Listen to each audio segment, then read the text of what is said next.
تکبیر تحریمہ کے بعد ہاتھوں کو چونکہ ناف کے نیچے باندھنے کی باری آتی ہے، تو ناف کے نیچے ہاتھ باندھنے کی جو روایت ہے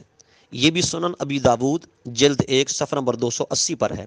سنن بیہقی جلد 2 صفحہ نمبر 31، مسند احمد بن حنبل جلد 1 صفحہ نمبر 110، مصنف ابن ابی شیبہ جو استاذ المحدثین ہیں، امام بخاری اور امام مسلم کے اساتذہ میں شمار ہوتے ہیں، ابن ابی شیبہ جس کی جلد 1 ہے صفحہ نمبر 391،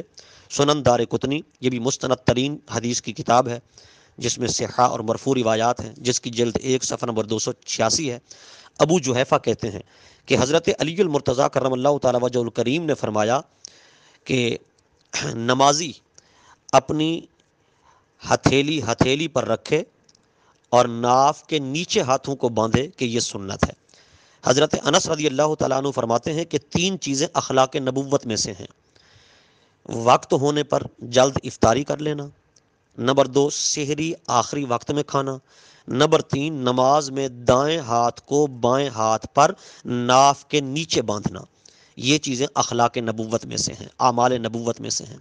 ویل بن حجر کی مرفوع حدیث ہے،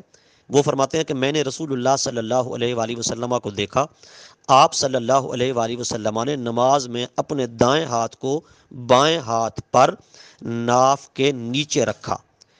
اس حدیث کے تمام راوی ثقہ اور معتبر ہیں، اور یہ حدیث پاک ویل بن حجر کی مصنف ابن ابی شیبہ جلد 1 صفحہ نمبر 390 میں ہے، اور اسی طرح آثار السنن صفحہ نمبر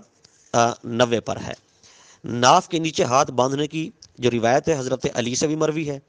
حضرت ابو ہریرہ سے، حضرت ابو مجلد سے، حضرت امام ابراہیم نخعی سے، حضرت سفیان ثوری سے، حضرت اسحاق بن راہویہ سے مروی ہے۔